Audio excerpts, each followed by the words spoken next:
Subscribe करें हमारे YouTube channel साधना gold को और पाएं वीडियोस सबसे पहले। बेल आइकन दबाना ना भूलें। एक सेठ जी थे, उनका एक ही बेटा था और वो सेठ जी इतने बड़े आदमी थे कि 100-200 तो नौकर घर में काम करते थे। हाँ, सोने की थाली में भोजन करते थे, सोने का पलंग भी था उनके पास, गद्दे तो मखमल के ही थे। उनके घर में बड़ी 5-5 करोड़ की गाड़ियां लाइन से खड़ी रहती थी, जब चाहें जिस पर। बड़ा कारोबार था, 50 तो फैक्ट्रियां थी, करोड़ों रुपए की रोज की इनकम थी, करोड़ों रुपए रोज आते थे, बहुत पैसा था। 5-5, 10-10 करोड़ के हीरे की अंगूठियां उनके उंगलियों पर थी, मतलब आलीशान जिंदगी थी। अब बताओ, उनका एक बेटा था, बढ़िया सुंदर सी पत्नी थी, बढ़िया सुंदर सी जिंदगानी थी, कोई कमी नहीं। अब ये बताओ कि ये आदमी कहां है? इसी को बोलते हैं स्वर्ग का सुख। खाने को बढ़िया 56 भोग, रहने को बढ़िया कोठी और गाड़ियां हैं, पत्नी है, परिवार है, कोई कमी नहीं, नौकर चाकर हजारों। स्वर्ग में है ये आदमी, इसी को बोलते हैं स्वर्ग की जिंदगी। यही स्वर्ग है। यहां कहा ना, मां कपिल भगवान ने कहा अत्रैव स्वर्गः अत्रैव नरकः। देखिए, यही स्वर्ग की फीलिंग है, स्वर्ग की फीलिंग यही है। अब चलते हैं नरक की फीलिंग की ओर। अब सुनिएगा आगे। ये आदमी अभी कहां है?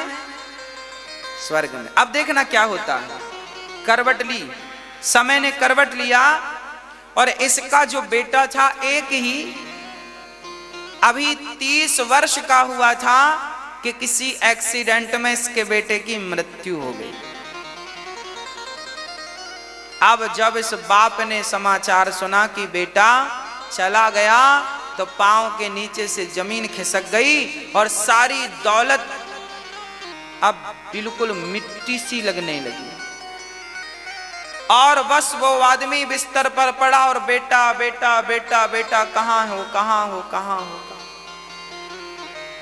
अब बेटे के दुख में इतना दुखी हुआ, खाना पीना छोड़ दिया, बिल्कुल दुबला पतला हो गया। अब बताओ कि ये आदमी अब कहां चला गया? नरक की यातनाएं ऐसी ही तो होती हैं, नरक की यातनाएं यही तो हैं। यही स्वर्ग है और यही नरक है। आप यदि अपने जीवन में खुश हैं तो आप स्वर्ग में हैं, और आप यदि अपने जीवन से असंतुष्ट हैं, दुखी हैं, तो आप ही तो नरक में हैं। यही तो नरक है। अब आपको डिसीजन लेना है कि आप अपने आप को स्वर्ग में रखना चाहते हैं या नरक में। इसलिए कहता हूं कि विधाता जिसकी आयु जितनी निश्चित करके भेजता है, उतनी आयु उसकी होती है। उसके बाद एक श्वास भी नहीं आप और हम ले सकते। इसलिए संसार के लोगों से मोह करोगे तो अंत में रोना ही हाथ लगेगा, चाहे बेटा हो, बेटी हो, पत्नी हो, पति हो। इसलिए शास्त्र कहते हैं जगत से प्रेम ना करना, जगन्नाथ से प्रेम करो। वही तुम्हारे अपने हैं, वही ऐसे हैं जो तुम्हें छोड़कर कभी नहीं जाएंगे।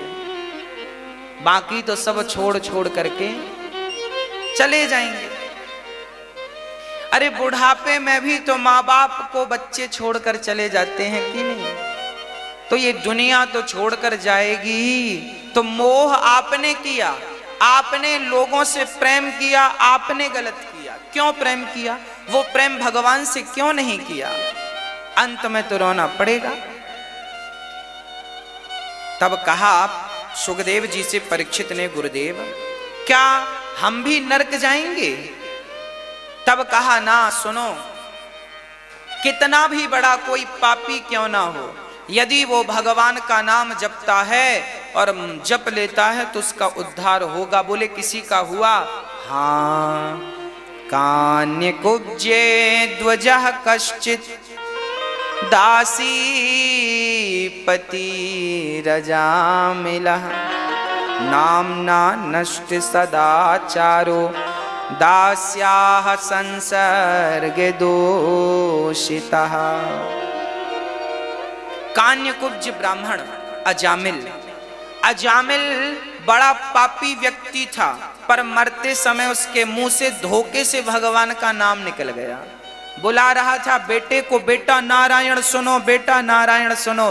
बेटे ने नहीं सुना, परम पिता परमात्मा ने सुन लिया और विमान भेज दिया और अजामिल भगवान के धाम को केवल नाम के बल पर पहुंच गए। इसलिए नाम कभी मत बिसारिएगा, यही सबका सहारा है। काम करते रहिएगा, नाम जपते रहिएगा।